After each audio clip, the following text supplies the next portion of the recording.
The next ritual, the final one, is just down to earth. Inheritors of the earth, it's called. And there's this maxim with it: to do evil that good may come is to destroy the very good you seek. Once more the company are assembled, and it's, as it were, darker in every way at evening. The priesthood are wearing dark garments of the earth, dark browns and ochres, deep greens and blues. The priest alchemist is addressing the twin apprentices. Aidan and Elaine, you have reached the culminating ritual in your adventures to learn the alchemy of the sacred planets.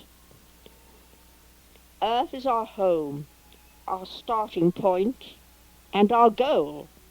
This is to bring the stars to earth. Let us invoke the earth, our mother. Now we turn with awe to see that the oracle is once more in her place, this time another priestess in very dark robes, sitting on a granite altar. Priestess alchemist invokes, I invoke Alma Mater, the earth goddess, amongst the mothers of all that is. I am nearer than heart and thought, closer than those you love, and every breath you draw is my breath. Yet I'm unseen, unfelt, ignored by the very children I have reared to bring the cosmos my rich gifts. Our family of planets encircle the sovereign sun of both goddess and god, mother and father. We need all that evolving humanity has to offer. Know that you form a bridge of mind between yourselves and the rest of your evolution, animals, birds, fishes, elementals, and spirits. Humanity has free will and may destroy itself. Heed my words. You are permitted to choose to exterminate your species, but to eliminate other creatures committed to your care is a cosmic matter and shall be dealt with by those who have custody of the solar family. As we have done before, we are now introducing a new humanity. No race likes its successor. I counsel you to accept the coming race with generosity. All have listened in awe. Priest alchemist speaks. We give thanks to the goddess of earth, Alma Mater. Priestess alchemist apprentices. The goal of alchemy is to transmute highest spirit to the lowest atom, helping the evolution of consciousness. Deity rejoices in the original gifts of its children. As all is born of deity, so all may evolve through a variety of beings. And these in turn create marvelous works of art, which bring delight to all. This is the purpose of creation. Priest alchemist, that this flow of love and light be enjoyed. The planetary shadow worlds give choice between good and evil. In divine reality there is no evil. There is no war in heaven. There's only evil in the dualistic fantasy you call reality. When the great awakening comes, you will find that all of you are divine. Priestess alchemist, have you considered your names? Aidan means fire, Elaine light. Aidan, you have been given the grail of the heart's desire. You, Elaine, need to bring harmony between light and darkness. Hence you shall pass through the portals of earth to the darkest region, feared as hell, as did Isis and Ishtar and Kuan Yin and Tara, bodhisattvas, the incarnated saints like Brigid, priest alchemist, but never lose your inner light or you are lost. We shall be with you in your trance journey, but may not help you. Sounds very serious.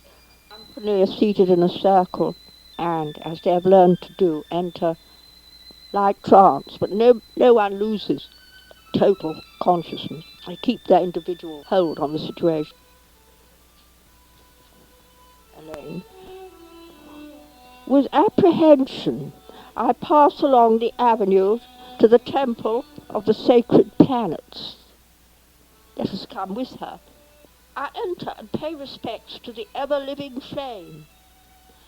I express my intention for this pilgrimage. I wish to help those too weak to help themselves. I hear the call of children who summon me. Above the portal of the earth is the symbol of a cross within a circle. On the left is a statue of a crowned king in red robes, holding a scepter. At his feet crouches a lion. On the right is the figure of a crowned queen holding an orb. By her side is a unicorn. I feel at home with Gothic art. I feel my spirits uplift. If this is hell, I can cope with medieval symbolism. I obtained my university degree in ancient history, so with confidence I pass the heavy crimson curtains and enter this world. Oh, this is better still. I'm not in a medieval past of glamoured filth, but facing a wide expanse of white steps leading to a white hall. It is guarded by armed soldiers in unusual uniforms. They hold the strange weapons I have seen in the future. At last I shall see things to come. Curiously, I'm not challenged. I enter a dignified assembly chamber with architectural features composed of metals that I've never seen. The people in the room look imposing in their well-cut formal trouser suits of very light colours, white and grey mostly. Men and women look much alike, though the women wear earrings and have slightly longer dyed hair. Again I'm ignored as I take my place on an empty seat with a good view. This is not usual. People usually do notice one a bit, don't they? My companions simply ignore me. My attention is fixed upon a tall, aging man with an air of authority. Now he is making a speech, and I find it hard to hear. His voice echoes, and I appear to be using telepathy to understand him. What he's saying is unmistakable. I'll try and give you the gist. The crisis is worsening. These alien intruders are increasing, despite every effort to prevent their coming. And I have to say that some dissident women are contriving from some obsession to have a child, whatever that creature may be. Now a woman leaps to her feet. I notice she, like most of the assembly, is elderly. President, I take leave to object. There are always a few bad apples. The majority of women are cooperating with our global database. The percentage of aliens detected before they are born is increasing. As once we dealt with unwanted thousands of asylum seekers, so we are coping with aliens. Their DNA is totally different from human, however normal they may appear. A military man stands up with an air of ponderous dignity. This is nonsense. These children are slipping into birth, not now in thousands, but in millions. Another woman stands up with a kindly face. I have not liked this Operation Herod. It is too cruel, whatever incentives we present them with, to accept terminations. I have a more humane suggestion. Why not persuade mothers to give the children already born something that will have the same effect as Operation Herod, but unknown to the mothers themselves? A little angry man now speaks. As a doctor, I want to know, how could you persuade mothers to poison their own children? The woman replies, I also am a doctor. Women will do anything to cure their children of behavioral problems. Especially in our society, they want their children to be successful, popular, and prosperous. Above all, they have to be technologically expert. We all know the ungovernable attitude of these aliens who are disobedient, who think they know more than their teachers, who exhibit dangerous symptoms once called miraculous and witchcraft. Mothers will gladly administer a slow poison with no side effects if they don't know what it is. Those it does not kill, it will render impotent. The effect will take years, as we do not want it generally known. By the time people realize what has happened, the effect will be irreversible. The aliens will be no more. The dignified man, who looks like an elder statesman, rises. Now I'm beginning to hear clearly. I shall not question the morality of this practice. Elimination of the enemy has been condoned through the centuries. It is only the age of these enemies that is disturbing bleeding heart liberals. But won't this humanoid pest control also injure or kill our own children? Well, yes, says the woman doctor, whom I dislike very much indeed.